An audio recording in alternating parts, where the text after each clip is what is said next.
Profesori Binak Maxharaj ka thënë që nga viti 2011, dialogu mes Kosovës dhe Serbisë u imponua nga BE-ja, pa ndonjë nivel real, pasi Kosova tashmë ishte shtet i pavarur. Ky proces që filloi si teknik, u shndërrua në politik dhe u shfrytëzua nga Serbia për të shtyrë përpara ide të rrezikshme si ndarja e Kosovës me mbështetjen e Rusisë. Pavarësisht se statusi i serbëve në Kosovë është ndër më të avancuarit në Europë, Serbia nuk po kërkon më të drejtat e tyre, por territor. Prandaj, para rifillimit të dialogut, Kosova duhet të vendosë qartë temat dhe vijat e kuqe, jo ndarje, jo shkëmbim kufish. Presidenti Vjosa Osmani dhe kryeministri Albin Kurti duhet të sqarojnë këtë pozicion qartë me BE-n dhe dialogu të mos vazhdojë si më përpara, por mbi baza të qarta që mbrojnë interesin kombëtar. Në vitin 2011, Kosovës u imponua dialogu me Serbinë krejtësisht i panevojshëm, sepse me pavarësinë e Kosovës nga Serbia dhe realisht edhe nuk ishte se çfarë.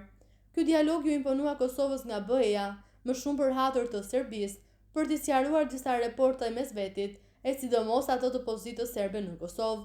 Ky dialog t'i pakuptim midis Kosovës dhe Serbisë, në fakt as që duhet të ndodhte, sepse tani më Kosova dhe Serbia i kishin ndarë rrugët e tyre. Por edhe sikur të kishim njerëz të mençur atëherë kur u formua dialogu, kjo nuk do të kishte ndodhur, thjesht dialogu do të refuzohej. Por fatkeqësisht nuk patëm vetëm asisht të shantazhuar nga Serbia, të cilët ju dorëzuan së shpejti dialogut, dhe mu për këtë që 25 vjet po dialogohet me Serbinë për asgjë. Aq më pak në këtë dialog, asnjëherë nuk u bisedua për pozitën dhe statusin e serbëve të Kosovës, i cili dhe ishte mjaft i avancuar. Pra pakica serbe në Kosovë u bë si pretekst që të dialogohet mes Kosovës dhe Serbisë, ani pse pozita dhe statusi i serbëve në Kosovë është ndër më të avancuarit në Europë. Filloi si dialog teknik, sa për sy e faqe, për të kaluar në dialog politik, që i tejkaloi caqet për të cilat ishte formuar ky dialog, duke u kapërcyer në dialog politik, siç insistonte Serbia, dhe që nuk e kundërshtoi fuqishëm Kosova.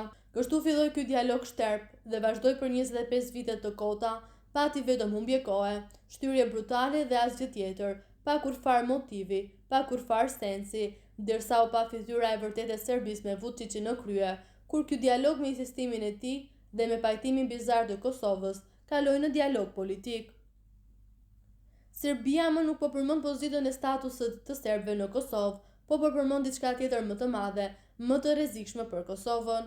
Kjo ishte edhe thëmbra e Akilit që Serbia u fut në dialog, thjesht ajo po kërkon tokë të Kosovës, dhe këtë e bëri me ndihmën e Rusisë për shekuj e dekada, duke i zaptuar tokat shqiptare.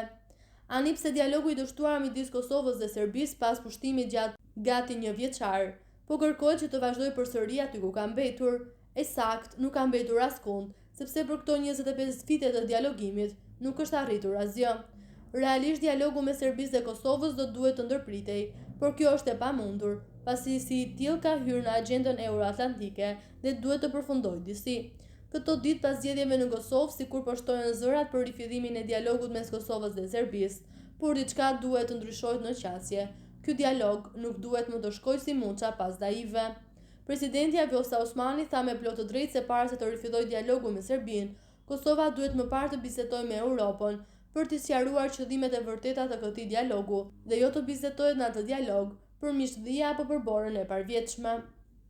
Europa duhet t'ua bëjë të qartë palëve, si Kosovës dhe Serbisë, se mund të bisedohet për çdo gjë në dialog, pos për ndarjen e Kosovës. Ndarja e Kosovës asesi nuk guxon të shtrohet në tryezë me bisedime, sepse Kosova tani më është shtet sovran dhe askush nuk ka të drejtë që kjo çështje të vihet në rendite.